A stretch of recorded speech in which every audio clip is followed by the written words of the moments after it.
Although that is the true first film ever made by Edward Muybridge, a 15 frame per second, The House in Motion, in 1878, the very first short film was directed by French inventor Louis Le Prince in 1888, a solid decade later.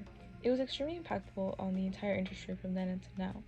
Films now have gone past those frames, those 3 seconds, past that man on a horse, or the people in the garden. Movies today are extremely interesting, with actual plot and sound and color. It is nothing like it was, and it will never be like that again because of how much technology has advanced, different genres, art styles, and much more.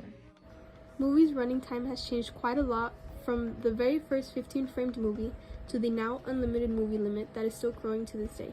Of course, there never was a limit, but people have accomplished to go beyond that.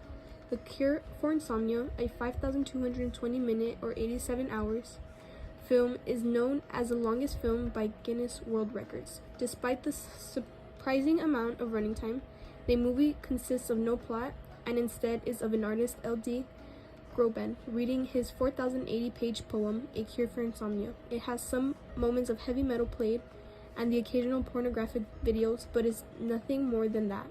It was displayed in its entirety in 1989 at the School of an Art Institute in Chicago, Illinois. Although this movie is more widely known for its running time, there are several others who have surpassed this. The longest cinematic film, Resin the Journey, 873 minutes, or 14 hours and 33 minutes, film in 1987.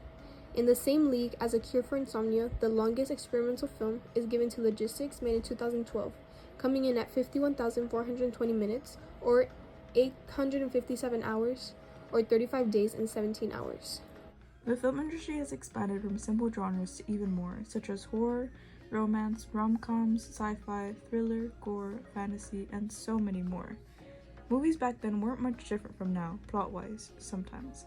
But then things were quieter. There were less people involved, and there was absolutely no color. British photographer Edward Raymond Turner patented color motion picture film in 1899. But the credit for the first fully functional system went to George Albert Smith's Kinemacolor in 1906. The Lumiere brothers are famous for their inventions of the cinematography, which functioned as a camera and printer as well as a projector. Ran at the economical speed of 16 frames per second. It was given its first commercial demonstration on December 28, 1895.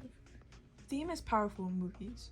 Everything revolves around a theme, a message you can learn, something impactful that the watchers can take into consideration and take into their lives.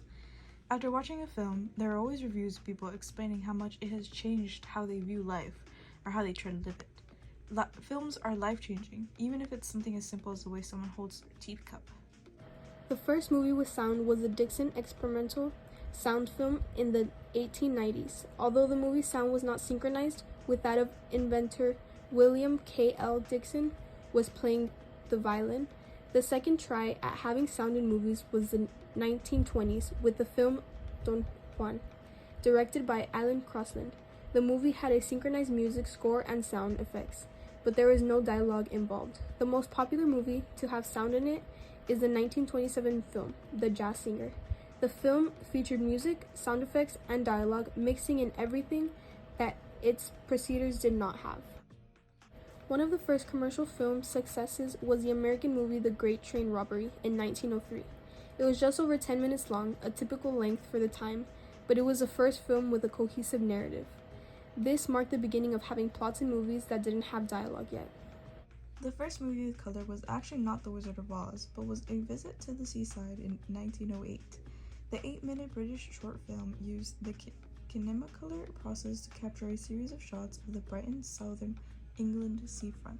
CGI took over the world soon enough, and the first film to have these effects was the 1973 film Westworld, followed by famously Star Wars, made in 1977, and Young Sherlock Holmes, made in 1985.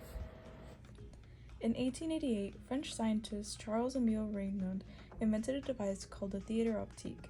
It could project a strip of pictures onto a screen. This fathomed for more attention to appear in films, but for another century. Although Snow White and the Seven Dwarfs have been widely considered one of the earliest animated films from the 1900s, Disney can't take another achievement. Released in 1906, Humorous Faces of Funny Faces is the earliest surviving animated film. The 3-minute short was made using the stop motion and cutout animation techniques and is shown at 20 frames per second. This has changed the entire entertainment industry. Films are referenced and are everywhere at all times at the same time. The history that it came from, the 15 frames that impacted all films from then to now, is still affecting the industry. Not only was this entertainment to keep people from being bored, but it was also a distraction from the Civil War that was a threat to everyone. Films are adaptable. They can change genres, plots, aesthetic, emotions, lives. They bring people together and share different people's perspectives to millions of other people who are willing to not only be entertained but informed as well.